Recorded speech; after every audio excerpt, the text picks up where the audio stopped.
একটা জিনিস বুঝলাম না, চায়ের সাথে বাদাম খেলে কি মাথা ধরে? তোমরা তো আর কমেন্টস করো না আমাকে, তবুও জিজ্ঞেস করে নিলাম। তাহলে আমাকে একটু জানিও তো। হচ্ছে ওখানে, হ্যাঁ, ওই যে ওরা আসে ছায়া পড়ে, তাই দেখে ওই যাওয়ার জন্য। যাও তাইলে ওখানে যাও। গেলা না? আমি আমি আমাকে নিয়ে কেন যাব? আমি কেন যাব? আমি কেন যাব? তোমার এই সব ব্যাপারে আমি আমি ইন্টারফেয়ার করতে পারি না, বুঝতে পেরেছো? তো আমি চা বলতে যে একটু প্রথমে আদা দিয়ে চা খেয়েছিলাম। আদা দিয়ে চা খাওয়ার পরে যেটা হয় যে ভেবেছিলাম যে আদা চা বা ওই সাথে যে আমি জিরো কাল ইউজ করি, হয়তো এটার জন্য আমার মাথাটা ব্যথা করে। তো তাই জন্য কী করলাম, গ্রিন টি খেলাম। গ্রিন টি খাওয়ার পরপরই মাথাটা ছেড়ে গেল। তো মাথাটা ছেড়ে যাওয়ার পরে ভাবলাম যেটাই, কিন্তু এখন আবার গ্রিন টির সাথে আবার দুটো বাদাম খেয়েছি, ক্ষুধা লেগেছে তো বিকালবেলা। বাদাম খাওয়ার সাথে সাথে একটু মাথাটা ধরে গেল। তো ঠিক বুঝতে পারছি না, মনে হয় বাদামের কারণে মাথাটা ধরছে আর কি। তো কালকে থেকে আর বাদাম খাবো না চিন্তা করেছি।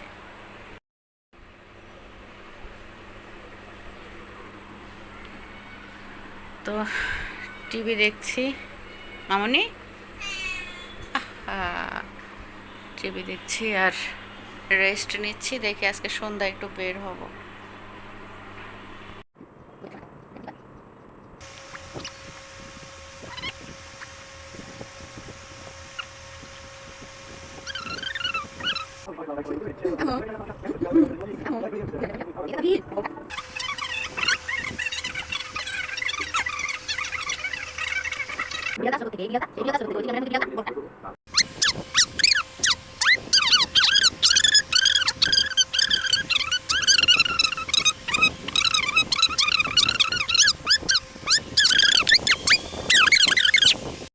গো, আমি কিন্তু সুস্থ হয়েছি।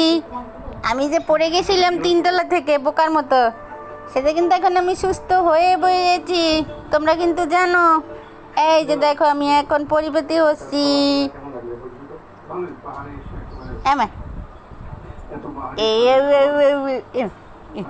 ওই বাবাই, ওই বাবাই, এই দেখো আমি কিন্তু এখন আমার সাথে দুষ্টও দিতে পারছি।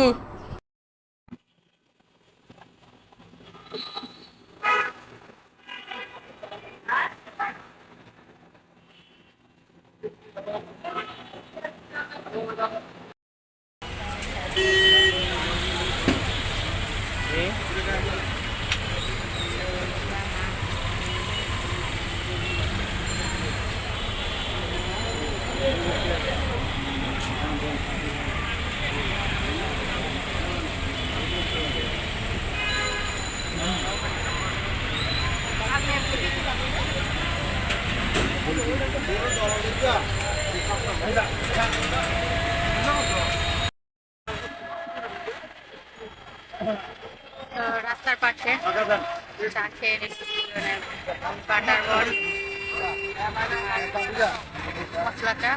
উনিও তাই খাচ্ছে মশলাটা। একটু চাঙ্গা হয়ে নিলাম আর কি।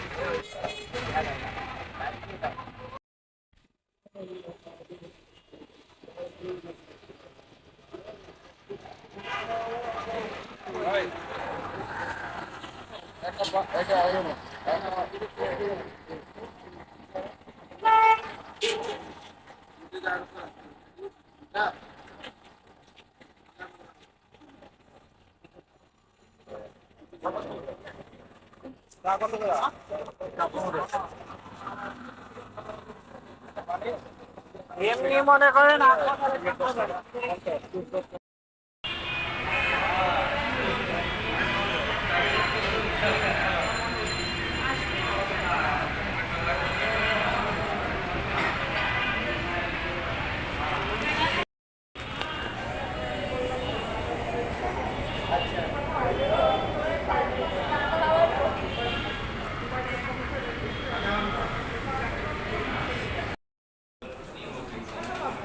দরকার বেশি কোনটা করবেন?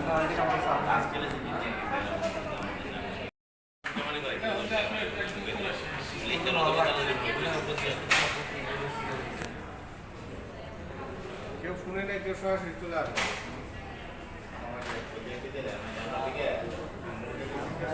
বিরক্ত হতে হবে, করতে হবে আমাদেরকে কাজ করতে।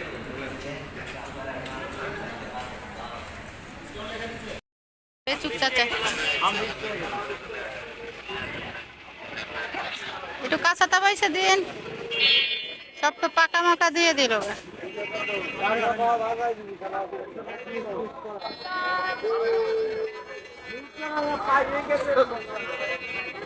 একুশশো আশি আর হলো 900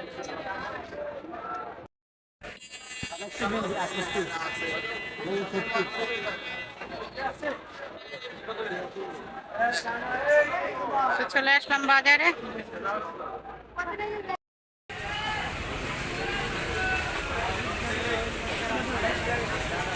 একটার মধ্যে করে নিতা